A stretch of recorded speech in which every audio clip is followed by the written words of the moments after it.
Hey friends, hope you're having a great day. As promised, part 3 of building great soils for your best garden ever in 4 easy steps. That video is out today. In the meantime, I wanted to show you, before we get to that video, some of what we're doing here to continue prepping our soils. So you might remember in a previous video I talked about we're turning this into an apothecary space right here with some herbs and medicinal type plants. We had a sister-in-law donate brother-in-law donated a bunch of stone to help line our new beds here in the back. And again, along the line of soil prep, I've been vacuuming up and shredding leaves for leaf mold that will also go into these beds. And out here against the fence, probably back in December-ish, I spent quite a bit of time out here and I blew the leaves all up against this fence. So that's where I've gotten them. You know, you can see the trees maybe over my head here. There's quite a few. They shed a lot of leaves in the fall. But this, I've got to vacuum, suck up and shred this afternoon. And that section right there is where all the previous leaf mulch came from that I just showed you. My wife is also making excellent progress on preparing these boysenberry beds. So they're looking good as well.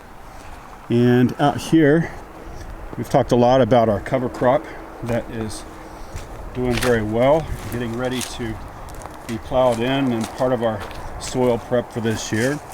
I'll also have another box out here that the rest of these shredded leaves are going to go in. These boxes are really good for that if you can get any of those from the your local grocery store. So let me show you this part down here. Yesterday we turned these 2 mountains of compost and they are breaking down very nicely. So we're really pleased with that. Still have a ways to go. We may implement some kind of a method to get these some of the larger chunks out, but you can see a lot of the finer material beginning to show up in there and looking pretty good. So for the first time this season also, today I was able to get our first 2 beds in. It's still really muddy and a little bit too wet, but I need to get the potatoes and the onions in. So using our BCS and the rotary plow, I created our first 2 30-inch beds. So we'll continue some soil work on those in the next couple days and get those potatoes and onions planted. But basically just turning under the cover crop as we go and letting that break down and add those nutrients back into the soil and improve the soil structure as well here in our black clay. So without any further ado, let's get on to part 3 from Val Nolen and her teaching us how to improve our soils. Lava sand is kind of like expanded shale. It's an old one. You guys probably know about lava sand. You can throw that on the surface too. It works its way in. It helps retain moisture. But it keeps going. So you got to reapply it every couple of years. It's really good for places that are, you know, like perennial beds where you can't dig in the shale, or around, you know, established shrubs and trees and stuff that you want to be able to give a little bit more water to and help loosen the soil up. It's gotten real compressed. So that's an easy one, being surface. Liquid seaweed. If I was going to a desert island and I could only have one thing, it would be this. This is called sea mist. They've changed the label. It used to be green with dolphins on it. But this is a liquid seaweed. Liquid seaweed is the best root stimulator in the world. So you buy all this stuff, you know, to do cuttings, to do on your seeds, you know, seed starters, and all this stuff. This will do it. This will do all of it. You can use it as a drench. When I plant new things, I always make a gallon of it or whatever in my watering can and water all my babies in with it. If I'm doing seeds, same thing, they get watered with it. So whenever I plant a tree, a rose bush, doesn't matter what it is, I water it in with this. That's a no-brainer. But I also use it as a deterrent. It's not just seaweed. It's got alfalfa tea, it's got garlic tea, it's got liquid molasses in it, it's got enzymes in it, like Super Thrive, which is also an organic, an old one. But you can actually mix this up. It's 4 tablespoons in a gallon, so this is a concentrate. But I put mine in a pump-up sprayer or the hose-in sprayer. And for those of y'all that have been to my place, it's about an acre, and it's 2 pretty good-sized greenhouses. I can do the whole thing in 45 minutes. And the plants can actually absorb it through their leaf surface in 30 minutes. So you have fed everything in 45 minutes, which is amazing. And if you get on top of it before the bugs come in, it actually will help keep them from wanting to be there.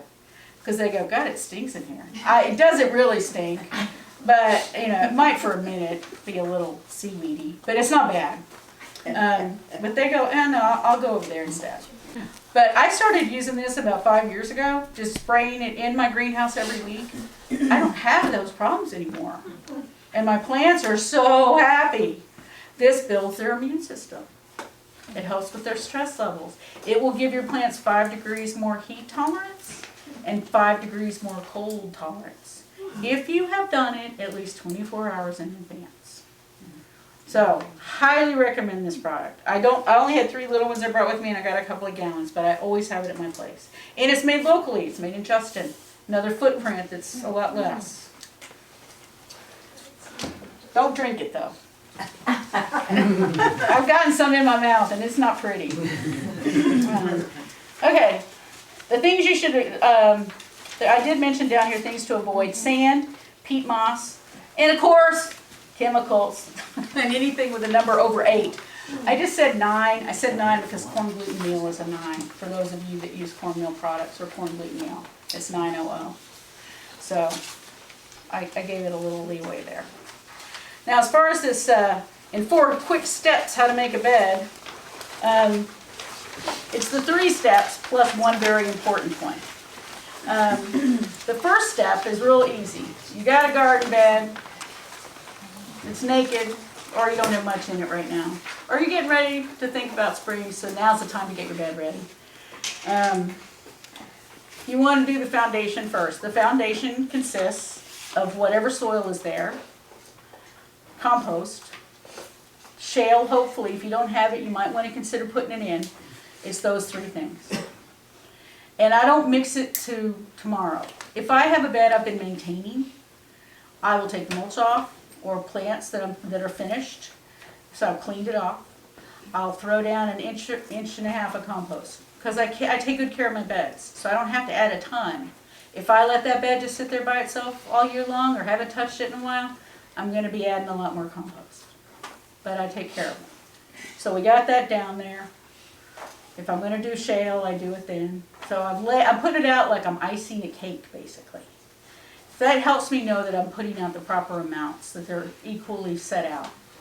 And then digging forks, if you don't have one, they look like a pitchfork, but they're real thick. There's 3 prongs. They're sort of flat. And you can just go in, lift, and flip. You don't have to go crazy. I tell people it's like making cornbread. You know, if you mix cornbread too much, it's flat. This makes it like cornbread, kind of chunky. You know, once you got it all kind of mixed in loosely, then you can take a rake, or I use one of those flat rakes, the heavy ones, and I flip it over backwards, and I just sort of level it out. And then I think about the second step, which is the basic amendments. This is what I need in order for my vegetable patches to do the best they can. They're big feeders. Vegetables are big feeders. Food producing plants, if you don't feed them, they don't feed you. It's basically kind of the little rule I use. Alfalfa meal, which is this. And by the way, they're different. All these things are different colors. Do the lightest one first. The alfalfa or the DE. Because you do the green sand first, you're not going to see where you put it. Because it's the same color as the soil. And the molasses you can kind of see. But I always say and that's why I listed them kind of the alfalfa first. But I just dust it on the surface. Now, there's a reason before we go too far. The reason I dust things on the surface is because the only place they're going is down. If I mix them all in, which you can do, wherever they happen to go or end up, they're not coming back up. They're going to continue to go down. They leach. So I would rather put everything on the surface and boogie it a little, get it wet, and let it leach through all of my soil instead of just being wherever it happened to land when I mixed it up. So, alfalfa for your nitrogen, dry molasses to activate your compost and to sweeten up your soil, Texas green sand for your iron and trace minerals, and DE for your silica. And it also helps with the idea of things getting eaten. It also is a bunch of trace minerals, actually. So you got those 4. You take that flat rake, you flip it back over, and you just put it in and go, nee, nee, nee. Don't do this. You'll shove all the stuff to either end. So just, you don't have to do too crazy. And then get out your hose and water it. Get it good and wet. And then you got mulch sitting there, right there. When you got all your stuff, you got mulch too. You did not think about that. That's important. You put on the mulch. I put on a couple of inches worth, 2 to 3. By the end of the summer, that's going to be down to hardly anything. So now can you use leaves? You can use leaves, but I would suggest you crunch them up pretty good. There is leaf fungus stuff that can happen. Some leaves are better than others. Hardwood leaves are better than softwood. It's just, again, the way they break down. You can do a mix. I've had people do that, which is pretty good. They'll take the leaves and crunch them up with their mulching mowers, and then mix them 50-50 with a good mulch, and they'll use that to conserve some money. What about pine needles? You can use pine needles. That adds some acidity. I know these guys put it on some of their berries and stuff. We put it on acid-loving plants. The acidic, like blueberries, and a little bit on the raspberries, but blueberries like a more acidic soil. But, again, I try to stay away from things that come from far, far away. Because usually they... Mine come from Duncanville. Oh, Alice, you're so good. That's so funny. But with the mulch, I call it putting a hat on it. The thing about mulch, too, I got another thing for you. It actually regulates the soil temperature better than without. And plants are triggered by soil temperature. So in the summer, when you've got a bell pepper sitting there and you don't have any mulch on it, when it starts getting hot, that soil's going to heat up a lot faster without the mulch on it.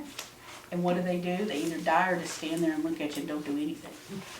You want to keep the soil as cool as you can for as long as you can going into the hot months so your production is longer. It will also help moisture levels. It will also help keep weeds out. It also helps just the appearance, Your buddies will come over and go, oh, that's so beautiful. So there's quite a few reasons. And then in the winter time, mulch acts like a blanket. It helps keep your soil warmer, so your plants have a better chance of surviving. Soil that sits out in the sun, this is a big one. I tell people, if you had a big hat on your head and it's 100 degrees and you went and stood out there in the driveway, you could stand there a lot longer with that hat on than you could without it. And you got to think about that when you're looking at your soil and what you're trying to grow in it. It's just going, oh my God, my feet are on fire. So, mulch. So those are the 3 basic steps. They're really easy. And then the 4th step, which is the plus, maintain your amazing soil. Remember to water it once in a while if you're not using it. Make sure it's covered if you're not using it. And if you got plants in it, you're going to have to feed them every once in a while. Like I said, I do suggested foods for specific plants, but also you could, throw some more molasses on them. You could throw some more green sand at them. Just do it in mild doses. Again, nothing big. I said green sand to one client, and when I got to her house, she had a truckload delivered. And I was like, oh my God, you have green sand for life. We had to buy a container to put it in. So yeah, one bag will go really far. And most of these things are pretty cheap. The one that isn't is that phosphorus. So again, use it just directly with the Val's mix, and then it'll take care of that problem. So, any questions?